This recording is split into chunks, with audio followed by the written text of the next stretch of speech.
Hello नमस्कार दोस्तों। तो आज हम बात करने वाले हैं केकेसाई हॉस्पिटल्स लिमिटेड एसएमई आईपीओ के बारे में। तो जानेंगे हम कंपनी के काम के बारे में, उसके बाद देखेंगे आईपीओ डिटेल, फाइनेंशियल कैसे हैं, ग्रे मार्केट डिमांड कैसी चल रही है और अंत में बताएंगे अपना व्यू कि इस एसएमई आईपीओ में अप्लाई करना है या इसको अवॉइड करना। तो सबसे पहले देख ले रहे हैं हम इसके काम के बारे में। तो जैसा नाम से ही समझ में आ रहा होगा कि केकेसाई हॉस्पिटल लिमिटेड, तो जानते ही हैं कि ये हॉस्पिटल सेक्टर का ही आईपीओ है। तो और जैसा जानते होंगे कि जो केकेसाई हॉस्पिटल है इसे पहले जीवन पर्व हेल्थ केयर लिमिटेड के नाम से जाना जाता था। और देखा जाए तो यह हॉस्पिटल रतलाम मध्य प्रदेश में स्थित है। और देखा जाए तो शुरुआत में जो इसकी स्थापना देखा जाए तो 1976 में एक क्लिनिक के रूप में हुई थी रतलाम में ही।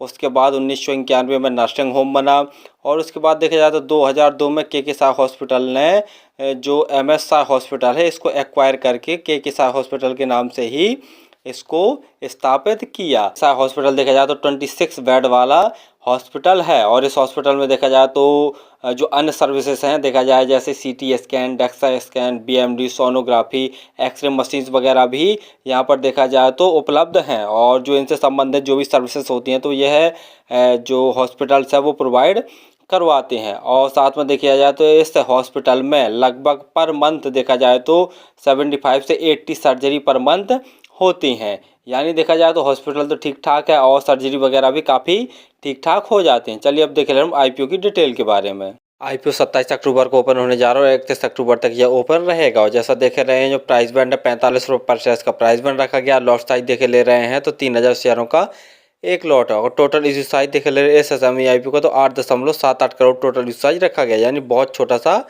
इशू साइज रखा गया है। और देखे ले रहे हैं कि जो इसकी लिस्टिंग है बीएसई एसएमई पर होगी। रिजर्वेशन में देखे ले रहे हैं कि जो रिटेल भाई इनके लिए 50% का रिजर्वेशन है और जो आदर्श शेयर हैं इनके लिए भी देखा जाए तो 50% का रिजर्वेशन है। आदर्श में जैसा जानते हैं कि एचएनआई कैटेगरी के लोग भी आ जाते हैं।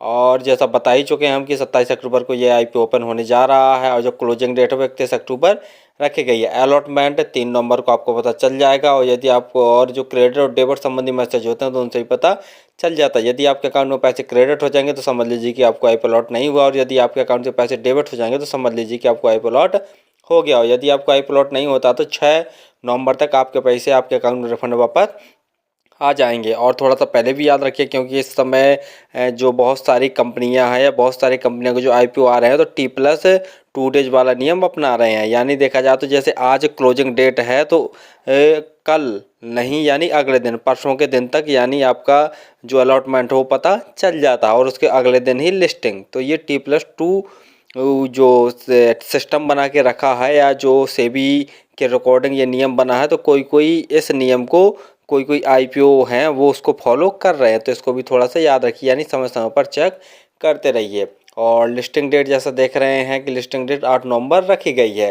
यदि रिटेल कैटेगरी में आप एक लॉट अप्लाई करना चाहते हैं तो उसके लिए आपको 1,35,000 रुपये खर्च करने पड़ेंगे। और रिटेल कैटेगरी में मैक्सिमम एक ही लॉट अप्लाई कर सकते हैं। एचएनआई कैटेगरी में 2 लॉट अप्लाई कर सकते हैं, उसके लिए आपको 2,70,000 रुपये खर्च करने पड़ेंगे। आईपीओ आने के पहले जो इनकी शेयर होल्डिंग थी वो 100% ही थी और आईपीओ आने के बाद जो इनकी शेयर होल्डिंग यानी प्रोमोटर होल्डिंग बचेगी वो 71.34% जैसी बचेगी।